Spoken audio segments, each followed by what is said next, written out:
भगवान बुद्ध एक गांव में उपदेश दे रहे थे। उन्होंने कहा, हर किसी को धरती माता की तरह सहनशील तथा क्षमाशील होना चाहिए। क्रोध ऐसी आग है जिसमें क्रोध करने वाला दूसरों को जलाएगा और खुद भी जल जाएगा।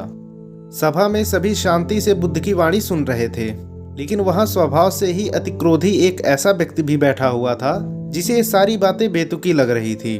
वह कुछ देर ये सब सुनता रहा, फिर अचानक ही आग बबूला होकर बोलने लगा, तुम पाखंडी हो, बड़ी बड़ी बातें करना यही तुम्हारा काम है। तुम लोगों को भ्रमित कर रहे हो। तुम्हारी ये बातें आज के समय में कोई मायने नहीं रखती। ऐसे कई कटु वचनों को सुनकर बुद्ध शांत रहे। उसकी बातों से ना ही वो दुखी हुए और ना ही कोई प्रतिक्रिया दी।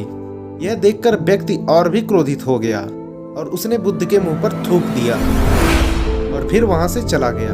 अगले दिन जब उस व्यक्ति का क्रोध शांत हुआ तो उसे अपने बुरे व्यवहार के कारण पछतावे की आग में जलने लगा और वह बुद्ध को ढूंढते हुए उसी स्थान पर पहुंचा।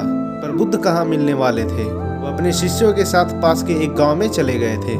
व्यक्ति ने बुद्ध के बारे में लोगों से पूछा और ढूंढते ढूंढते जहां बुद्ध प्रवचन दे रहे थे वहां जा पहुंचा। उन्हें देखकर ही वह उनके चरणों में गिर पड़ा और बोला, मुझे क्षमा कीजिए प्रभु। बुद्ध ने पूछा, कौन हो भाई, तुम्हें क्या चाहिए, तुम क्षमा क्यों मांग रहे हो? उसने कहा, क्या आप भूल गए, मैं वही हूँ जिसने कल आपके साथ बुरा व्यवहार किया था। मैं शर्मिंदा हूँ, मैं इसलिए आपसे माफी मांगने आया हूँ। भगवान बुद्ध ने प्रेम पूर्वक कहा, बीता हुआ कल तो मैं वहीं छोड़कर आ गया और तुम अभी भी वहीं अटके हुए हो। तुम्हें अपनी गलती का आभास हो गया, तुमने पश्चाताप कर लिया, तुम निर्मल हो चुके हो।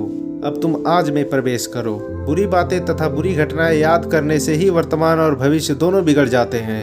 बीते हुए कल के कारण आज को मत बिगाड़ो। यह सब सुनकर उस व्यक्ति का सारा बोझ उतर गया। उसने भगवान बुद्ध के चरणों को पकड़कर सारा क्रोध त्याग दिया और क्षमाशीलता का संकल्प लिया। उस दिन के बाद उसमें परिवर्तन आ गया और उसके जीवन में सत्य, प्रेम और करुणा की धारा बहने लगी। दोस्तों, इस कहानी का यही मतलब है, भूतकाल की बातों को छोड़कर हम वर्तमान में जिए और आने वाले भविष्य के बारे में सोचें, ना कि भूतकाल की बातों को सोचकर अपना समय बर्बाद करें।